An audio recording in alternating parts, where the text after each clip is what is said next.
নমস্কার। আমার সঙ্গে এই পর্বে যারা দর্শক শ্রোতা হিসেবে রয়েছেন তাদের সকলকে আমার নমস্কার। এই পর্বে আমরা শ্রী অরবিন্দের দ্য লাইফ ডিভাইন গ্রন্থের যে বিষয়বস্তু তাকে আরেকটু বিস্তার করার চেষ্টা করব। গত পর্বে আমরা শ্রী অরবিন্দের দ্য লাইফ ডিভাইন নিয়ে আলোচনা করেছি। এই পর্বে সেটাকে আরেকটু বিস্তার করব এবং এই পর্বে দেখাবার চেষ্টা করব কিভাবে শ্রী অরবিন্দ তার দ্য লাইফ ডিভাইন বইটিতে মানুষের উত্তরণের, অতিমনস সঞ্চরণের প্রক্রিয়াকে বর্ণনা করেছেন, কিভাবে শ্রী অরবিন্দ মানুষের ভগবানে রূপান্তরিত হওয়ার প্রক্রিয়াকে বর্ণনা করেছেন। গত পর্বে যে কথাটা বলেছিলাম, দ্য লাইফ ডিভাইন হচ্ছে সাধারণ জীবনের দিব্য জীবনে রূপান্তরিত হওয়ার প্রক্রিয়াকে আলোচনা করে। এই পর্বে তাই দেখার চেষ্টা করব কিভাবে শ্রী অরবিন্দ সেই প্রক্রিয়াকে ব্যাখ্যা করেছেন।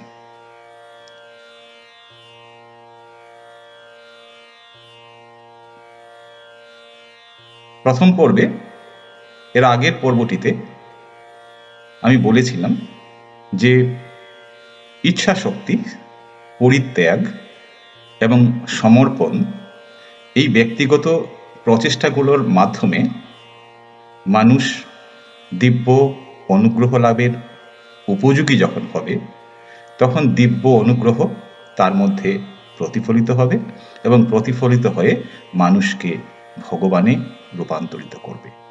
এই যে মানুষের ভগবানে রূপান্তরিত হওয়ার কথা শ্রী অরবিন্দ দর্শনের দ্য লাইফ ডিভাইনে বলা হয়েছে, সেটা মূলত এই পৃথিবীতে একটি নূতন প্রজাতির আবির্ভাব ঘোষণা করছে, যে প্রজাতি ভগবানের সমপর্যায়ের হবে, ভগবানের সমপর্যায়ের গুণসম্পন্ন হবে।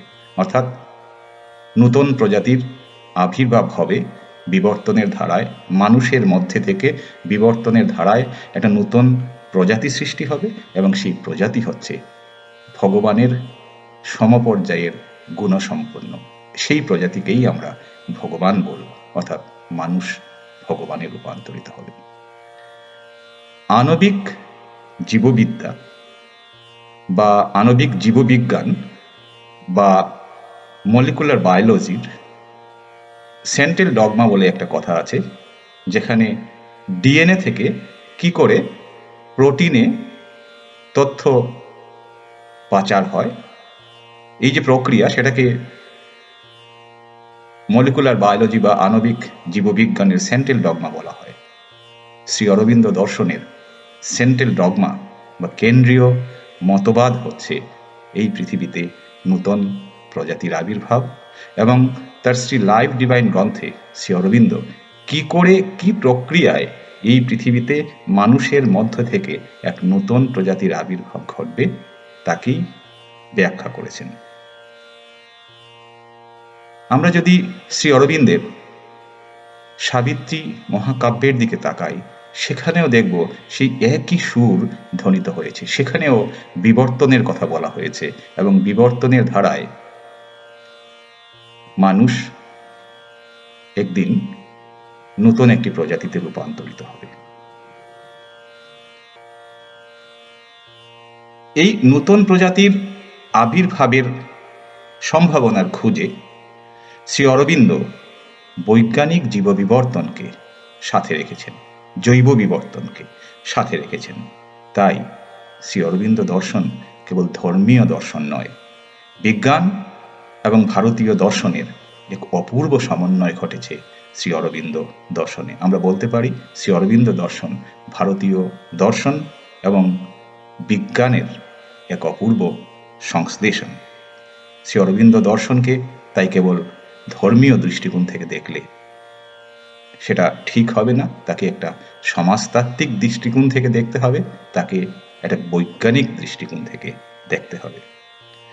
যদিও এই দর্শনকে ধর্মীয় মোড়কে ধরে রাখার একটা চূড়াস্রোত বিদ্যমান, কিন্তু সেটা যুক্তিসঙ্গত নয়, কারণ শ্রী অরবিন্দ বিজ্ঞান এবং ভারতীয় দর্শনের একটা সমন্বয় সাধন করেছেন। শ্রী অরবিন্দ বলছেন, এই নূতন প্রজাতির আবির্ভাব একদিকে যেমন নূতন নীতি, নূতন চৈতন্যের সুর, একটু নূতন বল বা শক্তির উদ্ভাস ঘোষণা করে, অন্যদিকে পূর্বতন প্রজাতির কিছু চারিত্রিক বৈশিষ্ট্য যা ওই প্রজাতির স্বকীয় বৈশিষ্ট্য তা হারিয়ে ফেলতে পারে। উদাহরণস্বরূপ শ্রী অরবিন্দ বলছেন, বানরের বা বন মানুষের গাছে চড়ার অসাধারণ সামর্থ্য তার পরবর্তী প্রজাতি মানুষে কমে গেছে বা লোপ পেয়েছে। তার বিনিময়ে সে পেয়েছে যুক্তিবাদ, মিশ্রণ এবং নির্মাণের গুণাবলী, যা তার পূর্বসূরিদের নেই। মানুষ মূলত একটি মানসিক প্রজাতি, যে গুণটা তার পূর্বসূরিদের মধ্যে অর্থাৎ বানর বা বন মানুষের মধ্যে সুপ্ত ছিল। যদি তাই হয়, তবে মানুষের মধ্যেও সুপ্ত রয়েছে তার মানসিক স্তর থেকে, তার বর্তমান মানসিক স্তর থেকে উচ্চতর কোনো একটা স্তর, উচ্চতর চৈতন্যের কোনো একটা অবস্থান, যা মানুষের পরবর্তী প্রজাতিতে প্রকাশিত হবে। এই হচ্ছে বিবর্তনের ধারা। মানুষ থেকে বন মানুষ, বানর থেকে বন মানুষ, বন মানুষ থেকে মানুষে যখন বিবর্তন হয়েছে, তখন মানুষ বানর বা বন মানুষের কিছু চারিত্রিক বৈশিষ্ট্য হারিয়ে ফেলেছে এবং তার বিনিময়ে সে যুক্তিবাদ পেয়েছে। যদি তাই হয়, শ্রী অরবিন্দ বলছেন, তাহলে মানুষের মধ্যেও সুপ্ত রয়েছে তার মানসিক স্তর থেকে একটা উচ্চতর মানসিক স্তর, যা প্রকাশ পাবে আগামী প্রজাতিতে। কারণ মানুষের মধ্যে যে মনন ছিল, প্রাণীর মধ্যে সেই মননটা সুপ্ত অবস্থায় ছিল। একটা প্রশ্ন তাহলে এখানে হতেই পারে যে মানুষ পরবর্তী ওই প্রজাতির স্তরটির মানসিক স্তরের পরবর্তী স্তরের বাস্তবিক চেহারাটা কি হবে? শ্রী অরবিন্দ বলছেন, মানুষ পরবর্তী বিবর্তনে মানুষের যুক্তিবাদের ক্ষমতা বিবর্তিত হবে স্বজ্ঞাতে, তার রিজনিং মাইন্ড ইনটিউটিভ মাইন্ডে রূপান্তরিত হবে। আমরা গত পর্বেও এই নিয়ে খানিকটা আলোচনা করেছি। তার সকল কর্মকাণ্ড, মানুষের সকল কর্মকাণ্ড, সকল সিদ্ধান্ত, সকল বিশ্বাস অবিশ্বাস তার যুক্তির ক্ষমতার মধ্যে দিয়ে চালনা করে বা গ্রহণ করে। বর্তমান মানুষ তার সকল কর্মকাণ্ড, সকল সিদ্ধান্ত, সকল বিশ্বাস অবিশ্বাস তার যুক্তির ক্ষমতার মধ্যে দিয়ে চালনা করে বা গ্রহণ করে। মানুষ পরবর্তী প্রজাতি চালিত হবে তার যুক্তিবাদ দিয়ে নয়, তার স্বজ্ঞা দিয়ে, তার ইনটিউশন দিয়ে। কখনো কখনো বন মানুষের মধ্যে হঠাৎ করে যুক্তিবাদের আভাস যেমন পাওয়া যায়, তেমনি মানুষের বর্তমান প্রজাতিতে মাঝে মাঝে ইনটিউটিভ মাইন্ডেরও আভাস পাওয়া যায়, স্বজ্ঞাত মনেরও আভাস পাওয়া যায়, যা প্রমাণ করে যে ইনটিউশন বা স্বজ্ঞা মানুষের মধ্যে সুপ্ত অবস্থায় আছে, যা আগামী দিনের প্রজাতিতে তার বহিঃপ্রকাশ ঘটবে। কিন্তু এই স্বজ্ঞা বা ইনটিউশনের ক্রমাগত ব্যবহার হয়তো মানুষের যুক্তিবাদের ক্ষমতা কমিয়ে দেবে। যেভাবে মানুষ মনন পাওয়ার পর, বিবর্তনের ধারায় মানুষের মধ্যে মননের সৃষ্টি হওয়ার পর মানুষ বানর বা বন মানুষের মতো গাছে উঠার, লাফিয়ে লাফিয়ে গাছে চড়ার অসাধারণ ক্ষমতা হারিয়ে ফেলেছে, ঠিক একইভাবে মানুষের রিজনিং মাইন্ড, যুক্তিবাদী মন যখন স্বজ্ঞাত মনে রূপান্তরিত হবে, তখন তার যুক্তিবাদ ক্রমশ কমে যাবে এবং মানুষের সকল কর্মকাণ্ড, তার সকল চিন্তা চেতনা পরিচালিত হবে তার ইনটিউটিভ মাইন্ড দিয়ে, তার স্বজ্ঞা দিয়ে। তাহলে এখানে আবারও প্রশ্ন হতে পারে, যুক্তিবাদ থেকে স্বজ্ঞা, রিজনিং টু ইনটিউশন, এই বিবর্তনের ধাপ কি? যুক্তি থেকে স্বজ্ঞা নেবার উপাদানগুলো কি? শ্রী অরবিন্দ লিখছেন, মন যখন সম্পূর্ণ শান্ত, একটি মসৃণ আয়নার মতো স্তব্ধ, বাতাসহীন দিনে পুকুরের জলের মতো স্তব্ধ, তখন সেই স্তব্ধ জলে তারার আলোর প্রতিফলনের মতো অতিমানসের আলো নিজের অন্তর্নিহিত সত্য শান্ত মনে প্রতিফলিত হয়ে জন্ম দেবে স্বজ্ঞার, বা ইনটিউশনের। মনের নীরবতার সাধনা এই রূপান্তরে তাই অতি এক প্রয়োজনীয় উপাদান। সাইলেন্স, শ্রী অরবিন্দ দর্শনে সাইলেন্স বা নীরবতা একটা বিশাল ভূমিকা পালন করে। শ্রী অরবিন্দ বলছেন, মনের নীরবতার সাধনা এই রূপান্তরে তাই এক অতি প্রয়োজনীয় উপাদান। রিজনিং মাইন্ড বা যুক্তিবাদী মনের ইনটিউটিভ মাইন্ডে রূপান্তরের ক্ষেত্রে মনের নীরবতার সাধনা একটা বিশাল অবদান রাখবে। তাহলে এবারে আরো একটা প্রশ্ন হতে পারে, নতুন প্রজাতির আবির্ভাবে বা অতিমানসের উদ্ভাবনে আমরা যে আশা করছি এই পৃথিবীর চেহারা পাল্টে যাবে বা পৃথিবী স্বর্গে রূপান্তরিত হবে, তা কি করে সম্ভব? আমরা বলছি, বিবর্তনের ধারায় মানুষ যেদিন ভগবানে রূপান্তরিত হয়ে যাবে সেদিন এই পৃথিবী স্বর্গ হয়ে যাবে। তাহলে বিবর্তনটা কি করে হবে? আমরা দেখলাম বিবর্তনটা হচ্ছে চৈতন্যে, অর্থাৎ মানুষের রিজনিং মাইন্ড বা যুক্তিবাদী মনের যে চৈতন্য, সেই চৈতন্য বিবর্তিত হয়ে হয়ে স্বজ্ঞাত মনে রূপান্তরিত হবে, অর্থাৎ ইনটিউটিভ মাইন্ডে রূপান্তরিত হবে। মানুষ তখন ভগবানে রূপান্তরিত হয়ে যাবে। মানুষের ভগবানে রূপান্তরিত হয়ে গেল, স্বজ্ঞাত মন সম্পন্ন প্রজাতির সৃষ্টি হলো। আমরা বললাম স্বজ্ঞাত মন সম্পন্ন নতুন প্রজাতির আবির্ভাব ঘটল। এবার স্বজ্ঞাত মন সম্পন্ন নতুন প্রজাতির আবির্ভাব ঘটার পরে পৃথিবী কেন স্বর্গে রূপান্তরিত হবে? একটা অবশ্য প্রশ্ন এখানে হতেই পারে।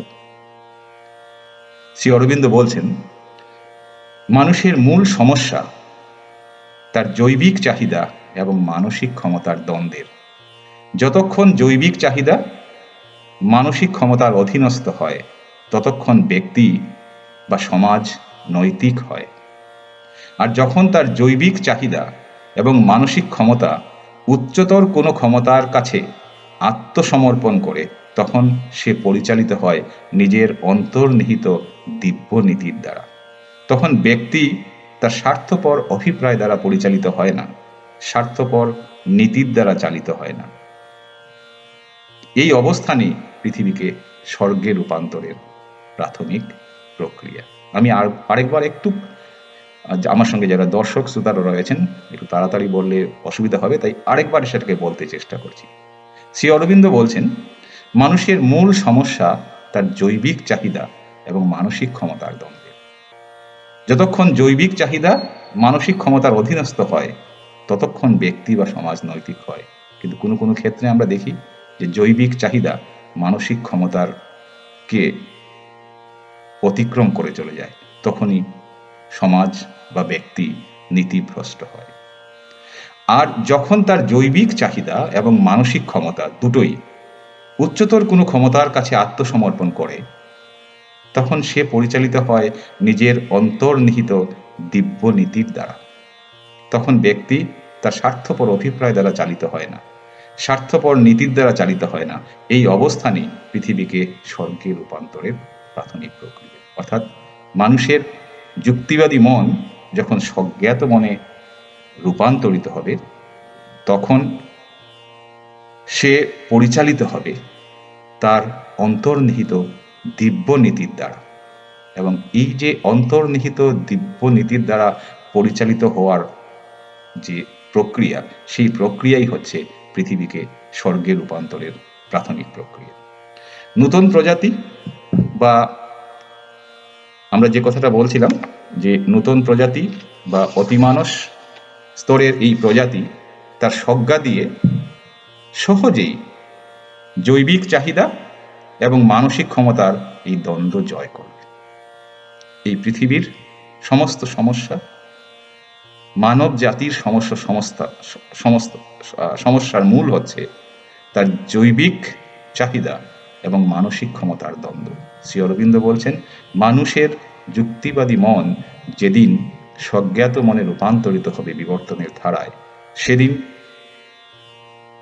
ওই প্রজাতি, সেদিনকার ওই মানুষ তার স্বজ্ঞা দিয়ে সহজেই তার জৈবিক চাহিদা এবং মানসিক ক্ষমতার দ্বন্দ্ব জয় করতে পারবে। নতুন প্রজাতির আবির্ভাবে মানুষের মনের যুক্তিবাদ থেকে স্বজ্ঞাবাদে বিবর্তনে ভারতীয় শাশ্বত জ্ঞানের আবরণ উন্মোচন করে দৈনন্দিন জীবনে তার প্রতিফলনকে হাতিয়ার হিসেবে নিয়েছেন শ্রী অরবিন্দ তার দর্শনে। তারই প্রতিফলন ঘটেছে তার দ্য লাইফ ডিভাইন গ্রন্থে। যে কথাটা বলছিলাম, একই সুর প্রতিধ্বনিত হয়েছে তার সাবিত্রী মহাকাব্যে। শ্রী অরবিন্দের সাবিত্রী তাই কেবল কাহিনী নয়, একটা সূচক, মানসিক উত্তরণের বাস্তবিক গবেষণা। কুরুক্ষেত্রের যুদ্ধের ধ্বংসলীলা শ্রী অরবিন্দ দর্শনে তাই আগামী দিনের সূচনা। পাণ্ডুর সাথে মাদ্রির সহমরণ, আত্মার প্রকৃতির সাথে পারস্পরিক বোঝাপড়া, সমগ্র অরবিন্দ দর্শনের এই হচ্ছে কেন্দ্রীয় মতবাদ। শ্রী অরবিন্দ দর্শন তাই একটি বিজ্ঞান ভিত্তিক সজ্ঞাবাদ, তথাকথিত ধর্মীয় ভাবাবেগ নয়। যেহেতু আজকের পর্বটা একটু জটিল, তাই আজকের এই পর্বটাকে আর দীর্ঘায়িত করব না। শ্রী অরবিন্দ যেটা বলছিলাম, শ্রী অরবিন্দ তার দ্য লাইফ ডিভাইন বইতে প্রক্রিয়াকে ব্যাখ্যা করেছেন, কিভাবে সাধারণ মন উচ্চতর মননে রূপান্তরিত হবে, কিভাবে যুক্তিবাদী মন স্বজ্ঞাত মনে রূপান্তরিত হবে, এবং এইভাবে যুক্তিবাদী মনের স্বজ্ঞাত মনের রূপান্তরের মধ্যে দিয়ে মানুষ ভগবানে রূপান্তরিত হবে। এই মানুষ ভগবানে রূপান্তরিত হওয়ার এই ঘোষণার মধ্যে দিয়ে যে মূল ঘোষণাটা করা হয়েছে, সেটা করা হয়েছে এই পৃথিবীতে নতুন প্রজাতির আবির্ভাব। তাহলে শেষ একটা প্রশ্ন থেকেই যাচ্ছে, তাহলে ওই নতুন প্রজাতি মানুষ থেকে কতটা ভিন্ন হবে? একটা শঙ্কা থাকতেই পারে। বন মানুষ থেকে যখন মানুষের উৎপত্তি হয়েছে, তখন বিশাল পরিবর্তন হয়ে গেছে তার আকৃতিতে। শ্রী অরবিন্দ বলছেন, বন মানুষ থেকে মানুষের পরিবর্তনে আকৃতিতে পরিবর্তন হয়েছে বটে, কিন্তু সবচেয়ে বড় পরিবর্তন যেটা হয়েছে সেটা হয়েছে মনের সৃষ্টি। নিম্ন স্তরের মনের স্পর্শ আমরা যদিও বন মানুষের মধ্যে পাই, কিন্তু মানুষের মধ্যে একটা উচ্চ স্তরের মনের সৃষ্টি করেছে প্রকৃতি তার বিবর্তনের ধারা।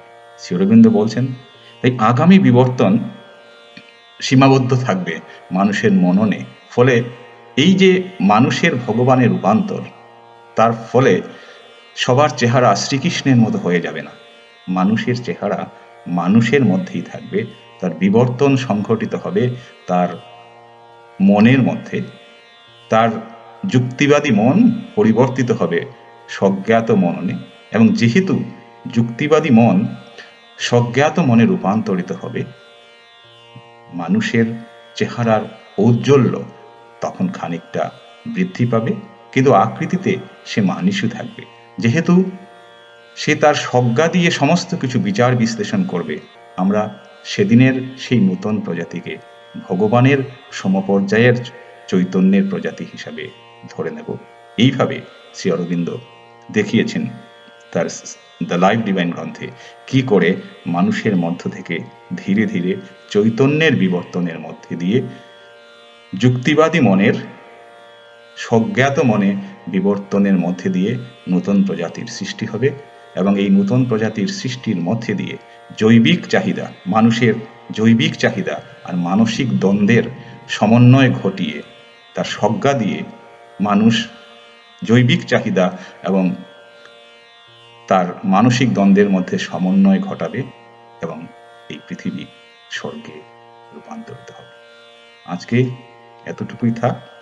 যদি দরকার পড়ে আগামী পর্বে দ্য লাইফ ডিভাইন নিয়ে আরেকটু আলোচনা করব, অথবা সূচি অনুযায়ী পরবর্তী পর্বে যাবার ইচ্ছা থাকলো। আমার সঙ্গে যারা আমার দর্শক শ্রোতা রয়েছেন, তাদের সকলকে ইংরেজি নববর্ষের আগাম শুভেচ্ছা জানিয়ে বিদায় নিলাম। নমস্কার।